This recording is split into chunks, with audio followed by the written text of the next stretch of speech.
आज हम Bill Gates की जो कोटेशंस हैं उसकी डेप्थ में चलेंगे और उनकी थॉट प्रोसेस को समझने की कोशिश करेंगे. In fact, he is not just one of the richest person in the world. He is also one of the biggest philanthropist in the world. उनका जो पहला कोट है वो है, I choose a lazy person to do a hard job because a lazy person will find an easy way to do it. अब इस quotation को समझने से पहले हमको एक बात समझनी होगी कि किस स्टैंड पॉइंट से कहा जा रहा है. जब तक हम किसी भी बात के कॉन्टेक्स्ट को नहीं समझते हैं और हम उस बात को एज इट इज ले लेते हैं तो हम एक बहुत बड़ी गलती करते हैं. हम क्या करते हैं, हम उसको लाइफ में हर जगह अप्लाई करने की कोशिश करते हैं. हम क्या कहेंगे कि ये बात उन्होंने कही है तो ये बात सही है. ये बात सही नहीं है, ये एक पर्टिकुलर स्टैंड पॉइंट से सही है. ये बेसिकली कंप्यूटर सॉफ्टवेयर के पॉइंट ऑफ व्यू से कह रहे हैं, तो उस स्टैंड पॉइंट से ये बात बिल्कुल सही है. लेकिन अगर इस बात को किसी और फील्ड में अप्लाई किया जाएगा तो ये बात गलत है. फॉर एग्जाम्पल, कोई चार्टर्ड अकाउंटेंट है और उसको ऑडिट करना है किसी कंपनी में जाकर के, तो उस ऑडिट को करने की कुछ गाइडलाइंस है जिसको फॉलो करना है. उसके अकॉर्डिंग एक ऑडिट की रिपोर्ट बनानी है. लेकिन अगर वो आदमी आलसी हुआ तो वो ढंग से ऑडिट ही नहीं करेगा, तो जो फाइनेंशियल्स में गलतियां हैं उसको वो पकड़ ही नहीं पाएगा. तो ये जो बात कही जा रही है, ये कही जा रही है कंप्यूटर सॉफ्टवेयर के पॉइंट ऑफ व्यू से. फॉर एग्जाम्पल, एक तरह की एक सर्च क्वेरी है जिसके ऊपर काम किया जा रहा है. तो सर्च क्वेरी को एग्जीक्यूट करने के लिए अगर वो एक कॉम्प्लिकेटेड सर्च क्वेरी है तो हो सकता है कोई बंदा है उसने 1000 लाइन का कोड लिखा है. लेकिन अगर कोई आलसी आदमी होगा तो वो क्या कहेगा कि यार क्या 1000 लाइन का कोड लिखना, उसी को वो हो सकता है 10 लाइन में लिख दे. तो जितना शॉर्ट कोड होता है, जितना सिंपल होता है, उतना बेटर होता है. तो सॉफ्टवेयर के पॉइंट ऑफ व्यू से ये बात बिल्कुल सही है. आईटी फील्ड के पॉइंट ऑफ व्यू से ये बात बिल्कुल सही है. वो पर्सन क्या करेगा, वो एक शॉर्टकट निकाल लेगा उसी क्वेरी को एग्जीक्यूट करने के लिए. यानी वो कॉम्प्लिकेटेड से कॉम्प्लिकेटेड काम को भी आसान बना देगा. शॉर्ट में कोडिंग करके काम खत्म कर देगा. कोडिंग क्या है? एक लैंग्वेज है, कंप्यूटर की लैंग्वेज है. जैसे हम लोगों की अपनी एक लैंग्वेज होती है. तो जो आदमी आलसी नहीं होगा वो क्या करेगा, वो बहुत सारे वर्ड्स का यूज करेगा अपनी बात को कन्वे करने के लिए. वो एक बात जो शॉर्ट में कही जा सकती है, मानो 4 लाइन में कही जा सकती है, उसके लिए वो 400 लाइन यूज करेगा. वो कई घंटे लगा देगा उस बात को कहने में. लेकिन जो बंदा आलसी होगा वो एक लाइन कहेगा, लेकिन उस एक लाइन में वो पूरी की पूरी बात सम अप हो जाएगी. बिल्कुल इसी तरह से कंप्यूटर की जो लैंग्वेज है, जिसको सॉफ्टवेयर बोलते हैं, जिसको कोडिंग बोलते हैं, उसमें ये बात 100% ठीक है. उसमें बात बिल्कुल परफेक्टली फिट होती है. तो कुछ फील्ड्स में ये बात फिट होती है, कुछ में नहीं होती है. इनफैक्ट दुनिया की हर बात ऐसी ही होती है. तो यहां से सिर्फ हमको ये नहीं सीखना है कि ये क्या कह रहे हैं, एक और बात सीखनी है कि हर बात हर जगह पे फिट नहीं होती है.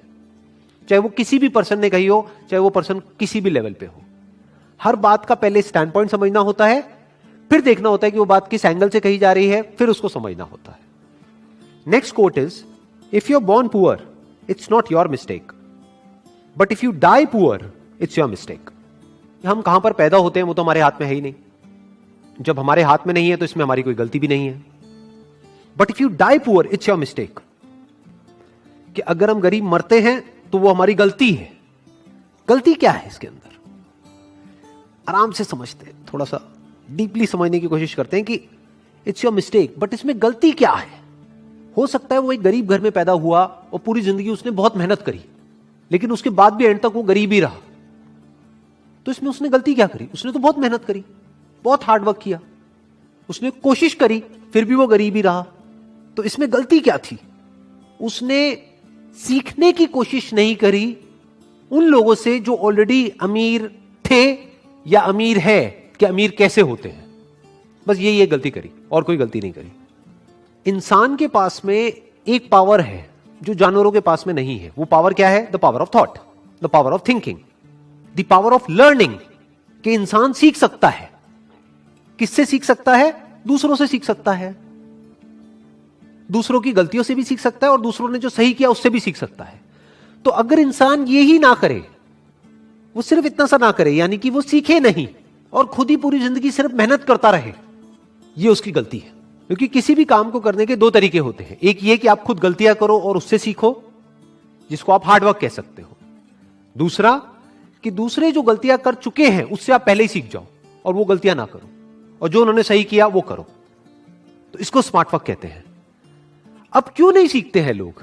कभी सोचा है, कभी समझने की कोशिश करी है, लोग ये क्यों नहीं सीखते कि अमीर कैसे होते हैं? नंबर 1, कहीं पर भी ये सिखाया नहीं जाता है. अगर कोई गरीब घर में पैदा हुआ है तो उसको यह नहीं सिखाया जाएगा कि अमीर कैसे होते हैं, उसको यह सिखाया जाएगा कि गरीबी में जीते कैसे हैं, गरीबी में एडजस्ट कैसे करते हैं, गरीबी में गुजारा कैसे करते हैं। और उसको जितने भी डायलॉग सुनने को मिलेंगे सुबह से रात तक, वो सारे ऐसे ही होंगे जो इसी बात को और पक्का करते चले जाएंगे और रीइंफोर्स करते चले जाएंगे कि जितनी चादर है उतने ही पैर फैलाओ। मतलब क्या कि अगर आप गरीब हो तो गरीबी में ही गुजारा करना सीखो, अपनी चादर को बड़ा मत करो, हवा में मत उड़ो, अपने पैर हमेशा जमीन पर रखो, बड़े बड़े सपने मत देखो। कोई भी आदमी अमीर या गरीब बाद में होता है बाहर की दुनिया में, पहले वो अंदर अमीर या गरीब होता है। इनफैक्ट किसी का भी आप एग्जाम्पल उठा करके देख लो जो बिल्कुल ही एक नीचे के लेवल से उठ करके पता नहीं कहां किस लेवल पे गया है। फॉर एग्जाम्पल धीरूभाई अंबानी, उनकी अगर आप स्टार्टिंग देखोगे तो बहुत ही एक छोटे लेवल से उन्होंने अपने करियर की शुरुआत करी थी, लेकिन उसको पता नहीं कहां का कहां ले गए। वो बाद में अमीर हुए, लेकिन पहले ही अपनी सोच के लेवल पे वो अमीर थे। यानी पहले वो सोच के लेवल पर अमीर हुए, बाद में बाहर अमीर हुए। ऐसा ही सबके साथ होता है, पहले हम अंदर से अमीर होते हैं, बाद में बाहर अमीर होते हैं। अब अंदर से अमीर कैसे होते हैं और अंदर से गरीब कैसे होते हैं? अगर अंदर ऐसे थॉट्स हमारे माइंड में जाएंगे जिसको हम एक्सेप्ट कर लेंगे, जो थॉट्स हमको आगे नहीं बढ़ने देते हैं, तो वो हमको गरीबी की तरफ ले जाएंगे। और कुछ ऐसे थॉट्स होते हैं जहां से आपका दिमाग खुलता है और आप कहते हो कि अच्छा ये पॉसिबल है कि ये आदमी मेरे से भी एक नीचे वाले लेवल से उठ करके इस लेवल पे पहुंच गया, इसका मतलब इसके लिए पॉसिबल है तो मेरे लिए भी पॉसिबल है। तो ये थॉट्स आपको अमीरी की तरफ ले जाते हैं at the level of your thought. अब पहले आदमी यहां अमीर होता है, बाद में बाहर अमीर होता है। बिल्कुल इसी तरह से जैसे पहले यहां गरीब होता है, बाद में बाहर गरीब होता है। तो ये गलती करी उस इंसान ने, उसको सीखना चाहिए था, उसको कुछ बुक्स पढ़नी चाहिए थी। फॉर एग्जाम्पल एक बुक है think and grow rich by Napoleon Hill. ये बुक कैसे लिखी गई थी? आज से बहुत साल पहले लिखी गई थी। जो ऑथर है वो गए और जा करके मिले ऐसे बहुत सारे लोगों से जिन्होंने कुछ एक्स्ट्राऑर्डिनरी लाइफ में अचीव किया है, और उन सबके अंदर कुछ कॉमन ट्रेड्स को नोटिस किया, कुछ ऐसी बातें नोट करी जो हर उस इंसान में थी जो गरीब से अमीर हुआ, और वो सब जो सीखा उसको उस बुक में उतार दिया। कई साल लगे उनको ये रिसर्च करने में और ये बुक को लिखने में, और कुछ घंटे लगने थे ये बुक पढ़ने के लिए, लेकिन 99% लोग नहीं पढ़ते। ये गलती उन्होंने करी, ये जो बुक नहीं पढ़ी ये गलती करी, क्योंकि वो खुद जा करके नहीं मिल सकते उन लोगों से जिन्होंने कुछ एक्स्ट्राऑर्डिनरी अचीव किया है, क्योंकि उनके घर के अंदर भी नहीं घुसने दिया जाएगा उन लोगों को, क्योंकि अभी उन्होंने कुछ अचीव नहीं किया है। ये बात सच है, लेकिन उनकी बुक तो पढ़ सकते हैं। सोचो, उस बुक से तो सीख सकते हैं। डायरेक्टली उन लोगों से नहीं मिल सकते जो दुनिया के सबसे अमीर लोग हैं, बट इनडायरेक्टली इस बुक